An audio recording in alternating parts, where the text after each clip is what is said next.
than they would have if they didn't have this device. So this rope is going to save your life, basically. By lowering down the container through the rope, you would make sure that you're not going to get electrocuted when you're filling out your water bottle. I mean, it's a great idea. I think it's something that, you know, as you said, with the climate's changing and flash floods occurring in places that people would never think there would be a flash flood, I think more and more people are going to find it to be useful. You know, it's always better safe than sorry. So I think it's definitely something that people should be interested in. As we say on the channel, you always be prepared for anything, right? Hey guys, Jared here. I am joined by Behzad, who is the creator of the Aquapack, which is a flash flood survival kit that hopefully one day will be available to the general public. Hi, my name is Bezhad. My last name is Rashidizadeh. I am an industrial designer, and this is a concept work that I'm happy to walk you through.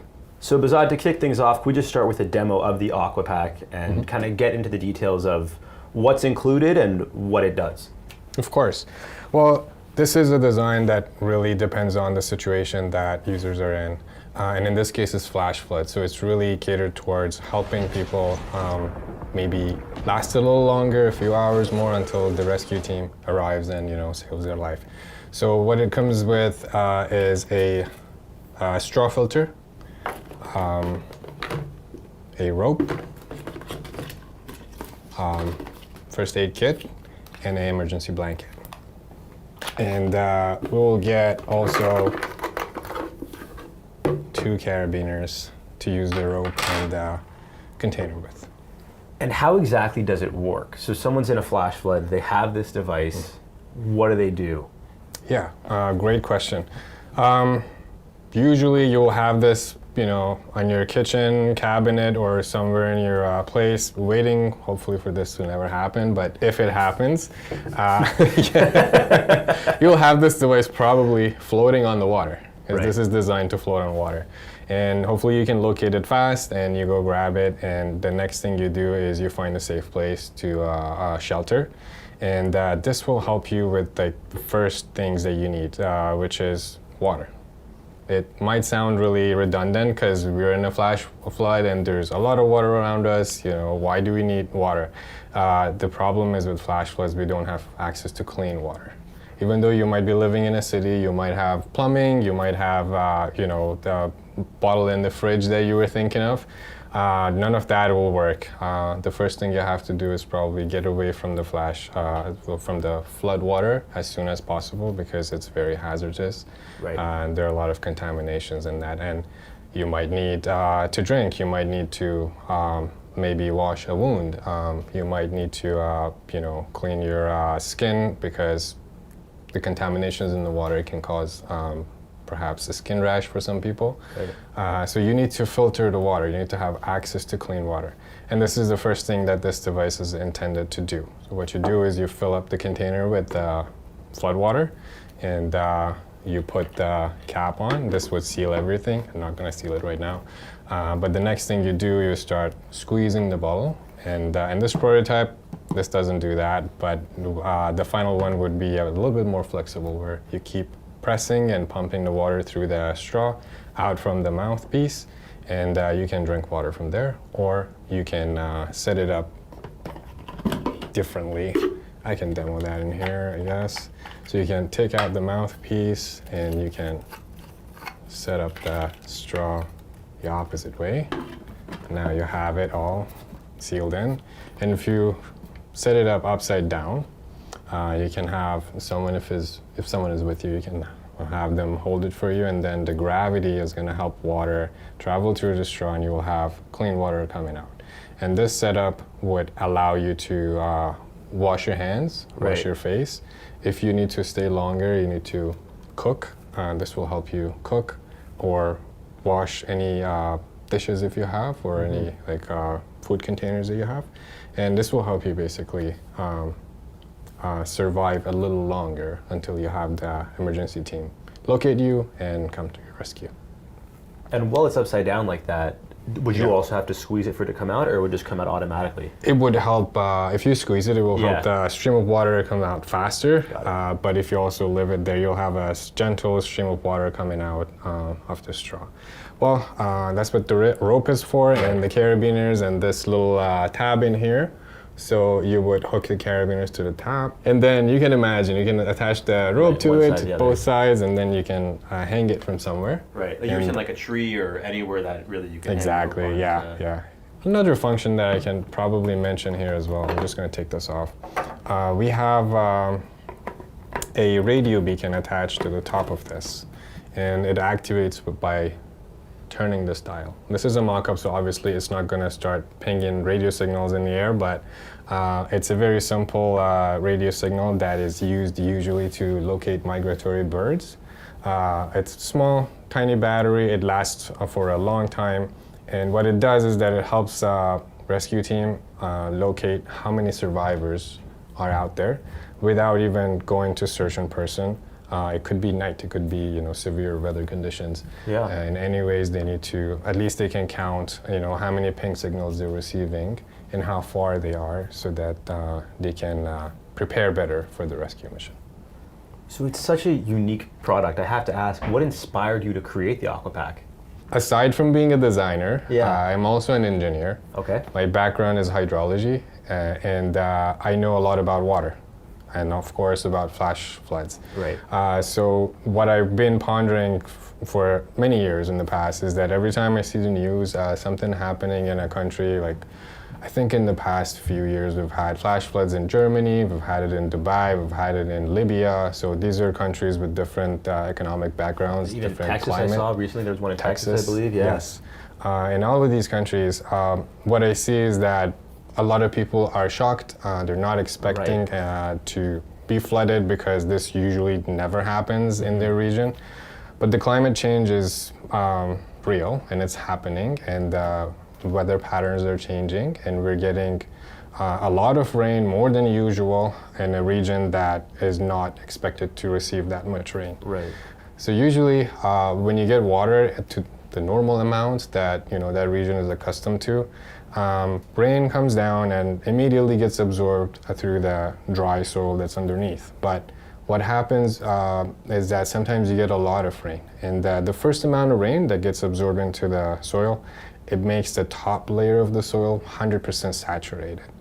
That means there's a lot of traffic for the water drops to just go down into the earth, because there's still a lot of them waiting to get absorbed. Right. So what happens is that you get water that's just running. It creates flash flood in the larger scale. That's one way of having flash flood. The other way is if you have a lot of snow, which this is what we have in Canada, and then you get an early rain in the spring, and it's a lot of rain, it comes down, it just melts all the ice and snow that you have on the mountains, and all of a sudden you see rivers, stream rising, and you get river coming out of the riverbed and affect a lot of areas. And that's another way that you could get flash flood. So I need to ask, when you're doing your research on designing this, what stood out to you that was an important feature to include? I mean, obviously purifying the water is important, but even thinking about adding a rope to put it upside down to wash yourself, like how did you come to that, conclusion of, this is also important to include? Yeah. This goes back to a method in industrial design is called user-centered design, which means you start empathizing with the user. You put yourself in their shoes, and you're like, if I am in this situation, what kind of problems am I facing? Right. And what kind of tools I need? And with this product, you can see it has a sort of weird shape. Usually the water bottles are cylindrical, but this one is not. There's a reason behind that. I was thinking about first elderlies and children.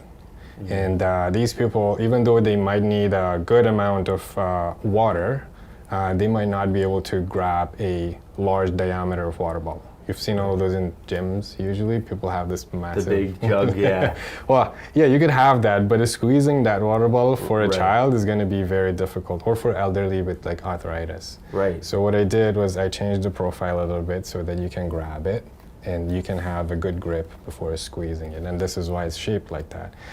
The same principle applies to everything else around this thing. Why a rope? The rope is kind of important because during the flash flood, the water that is around you, it may not be just contaminated with chemicals, it could also electrocute you. This is another way that you could get harmed. So you don't want to get close to the water, touch it, because there might be down power line directly Right. touching the water. So this rope is going to save your life basically by lowering down the container through the rope, a dry rope, which is inside the container. You would make sure that you're not going to get electrocuted when you're filling out your water bottle.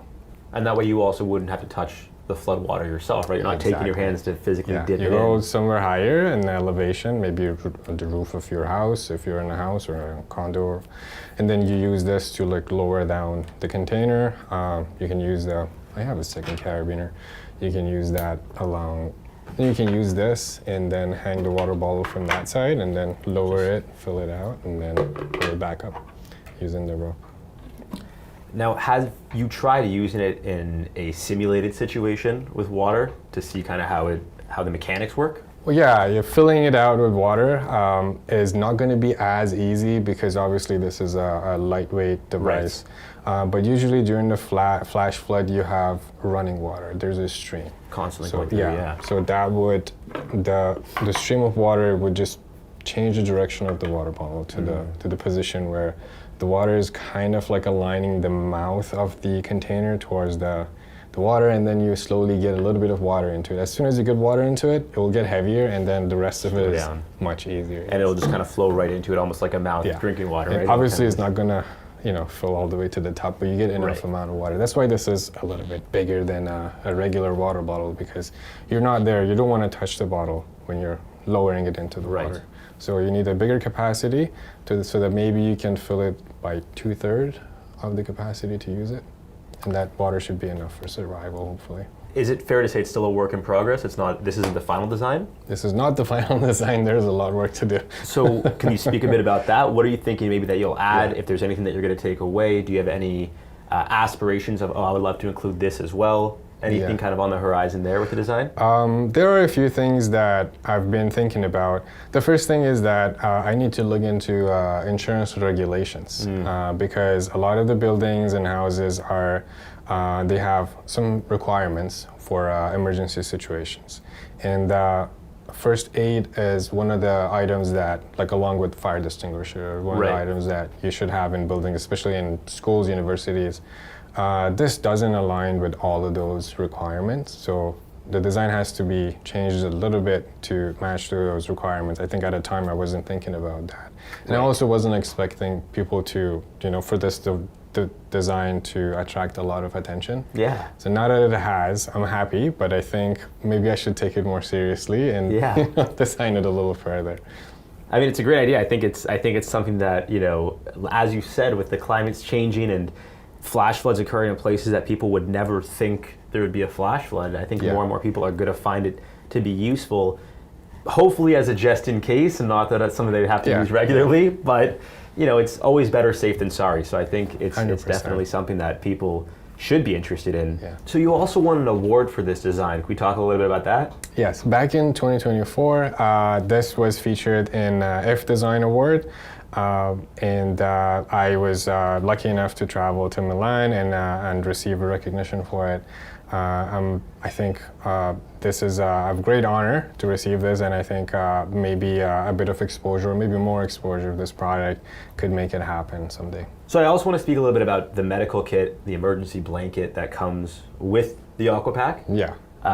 Let's start with the blanket. Let's talk about it. So remember I mentioned about user-centered design, so there's a bit of empathy in that. So I was thinking about users and victims and what they're going through. The first thing I realized is that it's a flood.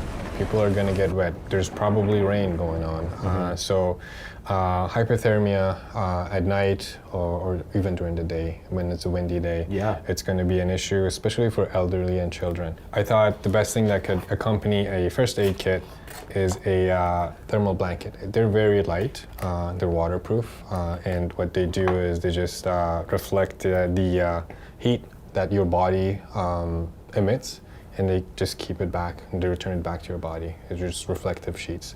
So this could help them a lot. It's low profile, it can fit in here and help them at least retain their body temperature while they're waiting for the rescue team to come and help them. And then what about the medical kit? What comes in that? Yeah, this would be basic items just to disinfect any wounds if there are any. Band-Aid, things that could help people just get over very mild injuries. For any more serious medical injuries or medical needs, I think the rescue team should cover all of that, because the main thing for this water bottle or first aid kit is to make sure that people can last a few more hours. Usually what happens is that during the first few hours, the casualties occur, and the more we linger, the later it takes for the rescue team to arrive, the more casualties we'll have. So we just want to reduce that number to a more stable number. So if casualties happen during the flash flood, the beginning hours, maybe there's not much we can do, but there are people who have survived it. So let's keep them alive until the rescue team arrives. So the hope is just, give people a little bit more time exactly than they would have if they didn't have this device. I know we briefly mentioned it. It's not available to the public yet.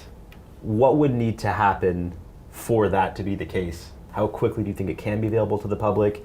Is there anything that could expedite that process? This is maybe the answer is a little bit more difficult than you think, because for a product to happen, there obviously requires a bit of funding, manufacturing, but at the same time, it requires customers. I don't know if you guys remember the last time you bought a first aid kit for your house. A lot of people don't, I couldn't tell you. I know I have one, but I could not tell you.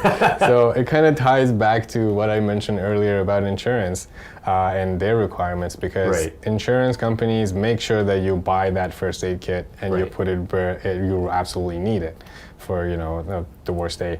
And this is something that's missing from this whole design and concept, where we need to create maybe mandates and needs for users to protect themselves, either through insurance policies or government requirements, and that kind of complicates the demand versus the supply, which is not difficult to manufacture. It's just how do you market it and how do you sell it and who do you get it to is the question. To me, it seems like a relatively easy thing to use. Do you think there's any part of it that if someone that hasn't seen a demo of it being done, if they just got this, would it be difficult for them to understand how to use it? As is, with this prototype, probably not, because this is not flexible. It was supposed to be flexible, so you can squeeze it. But I assume with the final product, since a lot of people are used to these water bottles that you take to the gym, you just squeeze it and you drink from it, they would understand the user semantics, that I have to press down on this and this would come off the box with the straw already attached to the cap, like so, and it's all in. As soon as they open it, they'll just take the extra out and they already have a water bottle ready for function. Obviously, what's missing from this package is a user manual. That has to be included. Just to be safe, I would definitely add a visually driven user manual, because users who are in panic mode, they don't have time to read and logically engage. They just want to execute, and you brought up a really important point.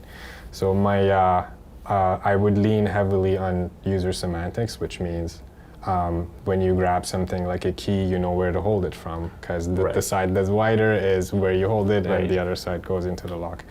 That's semantics. So that's been applied to this product. You have to grab it from here to open it, because there's no other way to open the cap.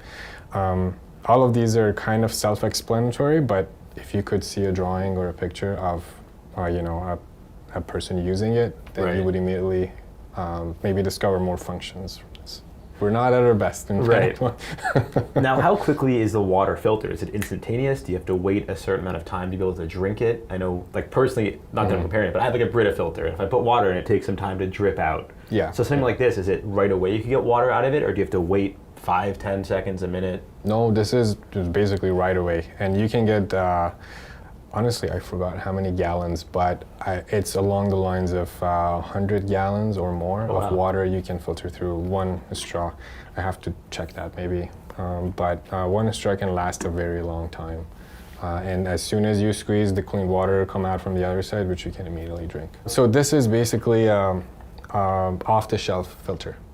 This is not proprietary or anything, just to bring down the cost of the product. we're not looking into inventions, we're looking into what can be affordable and achievable and can be mass produced and be accessible to someone in Libya as well as in Germany with different, income backgrounds. Now, I want to talk a little bit about the radio up here. You said it sends out a signal. How does that work? You just turn it on, you have to plug it in. Is it battery powered? Do you talk to somebody like a walkie-talkie? Does it just ping your location? I just want to talk a little bit about that and how that works. I was thinking about a way to communicate with the rescue team and make sure that they know that someone is waiting for them. It could be in any weather conditions, day, night, but I was considering also that maybe the cell towers could be down because the power is down and your cell phone is dead, you don't have access to recharging your phone, or there could be any scenarios where you're unable to use the regular methods of communication. But I also wanted to keep the price down. So I wanted to make sure that it is affordable for everyone in bulk amount. So I thought about using a very simple communication method, which is just like telegraph sending beeps, just beacons of radio signals that could be traced if you're within a proximity distance. And you have a simple antenna and you have a headphone and you just, if you're in the rescue team, you just listen to how many beeps you receive per minute. And that you can count those and understand how many people are using this radio ping signal, and that would be it. There won't be any ability for maybe talking. There's no walkie-talkie or any sort of technology in that. It's just a legacy system that uses minimal amount of battery that can last as long as possible to maybe call or send an SOS signal. So there's only a small range, maybe like 200 meters, 300 meters, that this could be picked up. So if the rescue team can just mount this antenna on a drone and just fly over a zone, and they can just record how many beeps they have and how many people are just waiting for help. And you said it was battery powered. You wouldn't plug anything in? No, it's battery powered, and the reason why I'm using a dial is to basically, I'm just show this to the camera, is to just, when you turn it, you actually complete the circuit and you activate the battery, and that's when the battery is being consumed. So before that, the battery is preserved within the, its own container, and hopefully it's waiting for the time that it should never come, but, but hopefully you can use it then. And would you be able to turn the radio on while using it for water? Like, would you be able to drink water while the radio is Absolutely. So yeah, so all of this design is waterproof, and there's no way the water could access it from inside. It would be like a closed capsule where you have the electricals in there. I would design it in a way that when you assemble everything together, it would just seal itself and you can never disassemble it, or you just use it until the battery dies. Okay. Well, I think it's an incredible achievement and device, and I think you're really proud of yourself for even thinking of something like this. Thank you. I do want to shift a little bit to, flash flood, water rescue experiences. Have you had any yourself that you'd be willing to share? Have you been in any situations where there has been a flash flood that you've had to maneuver out of? Well, during camping, one time I had I was able to observe a little bit of flash flood. Luckily, it wasn't as intensive that would be life-threatening. Okay. But just the sheer surprise of seeing the water rising as fast, and there are two feelings into it. First, you want to just maybe wait and watch and entertain yourself, but the other side is like, should I save my life right now? The danger of it, right? Because I think I've never seen one firsthand, but from stuff I've seen online, the research I've done, the water rises very quickly. I don't think people realize how fast it could happen. Exactly, yeah. So, and in that moment, if you don't mind me asking, what did you do? You saw it for a bit, and then what were your next steps? Well, we started walking away. Again, luckily it wasn't a big rise in water levels, so it was not life-threatening at all. But yeah, obviously we started walking up the hill, and we stayed in somewhere elevated to make sure that this is not going to affect us, and luckily it didn't. But yeah, it was just spring rain, super quick with a lot of rain coming down. It just causes a little bit of water elevation. I love that you said though, higher ground. He knows how to survive the flash flood. That's it. Not really. There are tricks into it. Like if you're walking up a hill during the rain, you might not want to stay at the peak. Why is that? I always want to educate the people. Of course, yeah. Well, usually during the spring or fall, when you have flash rains, you also have thunderstorms. So you might get actually struck by lightning. That could be another way to go, which you don't want to entertain. But you want to stay a little bit higher, but don't stand anywhere, on peak of any higher elevation, because then there's other risk involved. Yeah, external factors for sure. Why do you think rescue missions fail sometimes? I know we touched on it a little bit earlier, but are there any other, aside from time, are there any other factors that you think play into when rescue missions fail during flash floods? I may not be the expert to talk about this topic, but from what I understood and what I gathered is that most of the time rescue missions don't do well because they're not equipped enough for the amount of, maybe the amount of casualties or amount of people who are in need of rescue, or the equipments that they're carrying together with themselves to help others. So one scenario that is pretty common is that during flash flood they're using helicopters to lift off people who are stranded in a maybe faster stream of water, and we've all probably seen that on TV. Yeah.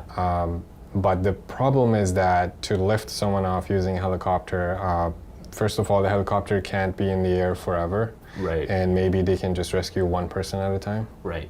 And that just complicates the operation. And imagine if you have more than one, because usually that is the case. Right.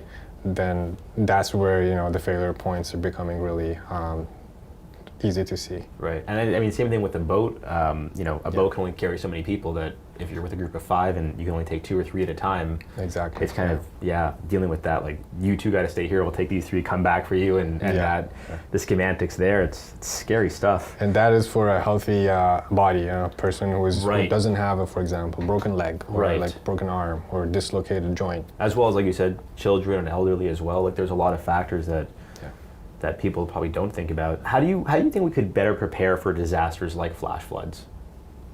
Aside from getting an Aquapack, of course. Yeah. I mean, this is to help you survive after this happened. There are a lot of factors that you can take into account before this happens. Right. I think the main thing is just educate yourself and be informed about your surroundings. Usually, the weather patterns have a repetition in them. Before the global warming, we had, maybe flash floods that are usually documented happening every 15 years. Like in Canada, we have, 10 to 15 years of pattern repetition. But these are changing now because of the global warming. So the pattern might change to maybe every 5 years, maybe every 2 years. That makes it unpredictable. But there are data about it. We know which areas around us are prone to flash floods, and the best decision is to maybe avoid staying there or living there during the seasons of the rain seasons. In a perfect world, I know this is just a prototype, when would you hope it'd be available for people to purchase? If you could have like a wish from a genie, when would you want it to be available, or when do you think it could be available, possibly? Easy answer, yesterday. I love it. I think people need to have access to kits that are catered towards their environment.